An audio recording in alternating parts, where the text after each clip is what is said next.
some of the industry was a bit critical of our decision at the time, I would like to point out that the first year sales were 53,000 units, second year sales were 100,000 units plus, and they were higher than Volvo sales. So once we had things rolling, we introduced a few cars. We set our we set our sights on building a supercar that many of you would probably remember, and we saw an opportunity at this point in time to reinvent the sports car.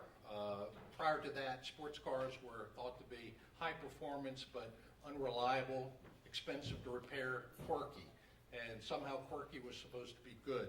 Well, we asked a question. We said, why can't a sports car offer performance, comfort, reliability, and have a low cost of ownership?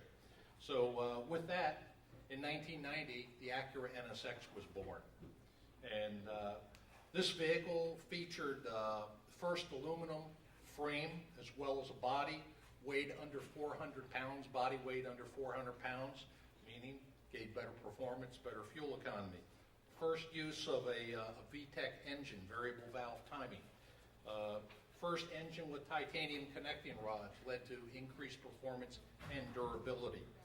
And all with a starting price of $60,000 when the competitors at the time were $120,000. And as indicated here, Motor Trend gave us the best accolade ever, best sports car ever built. So over the years, we had a lot of firsts for Acura. We were the first import luxury brand to manufacture cars here in the United States. Today, many of you may know, but over 85% of the Hondas and Acuras that are sold in the U.S. are actually manufactured in North America. Continuing the list of first, we had the first sport utility from a luxury manufacturer, the Acura SLX.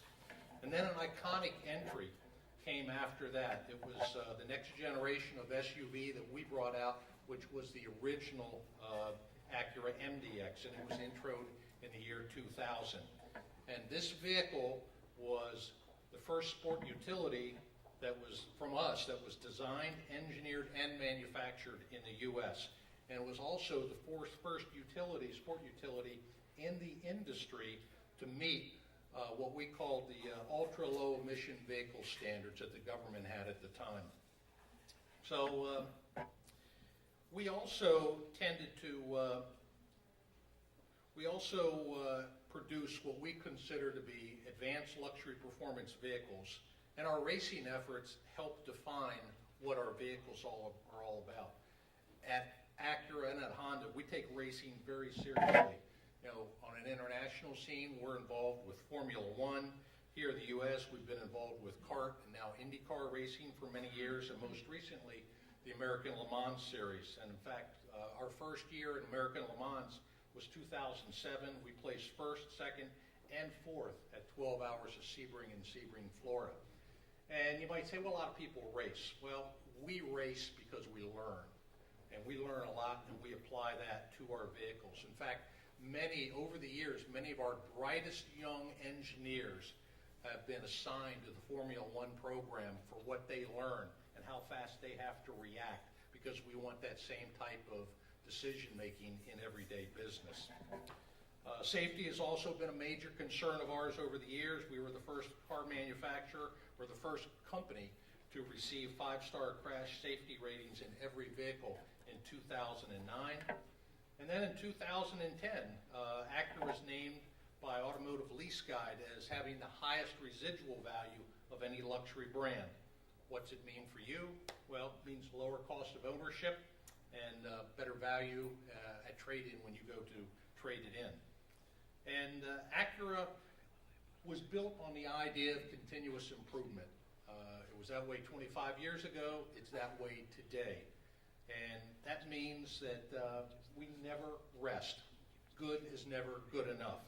And so the new TL that you're going to hear more about tonight was actually a perfect example of that refined styling, the quicker acceleration, and the better fuel economy. And the marketing of that TL, we wanted to promote the fact that this luxury sedan is aggressive yet refined. So something's changed, It's more refined, more elegant, but it's still aggressive.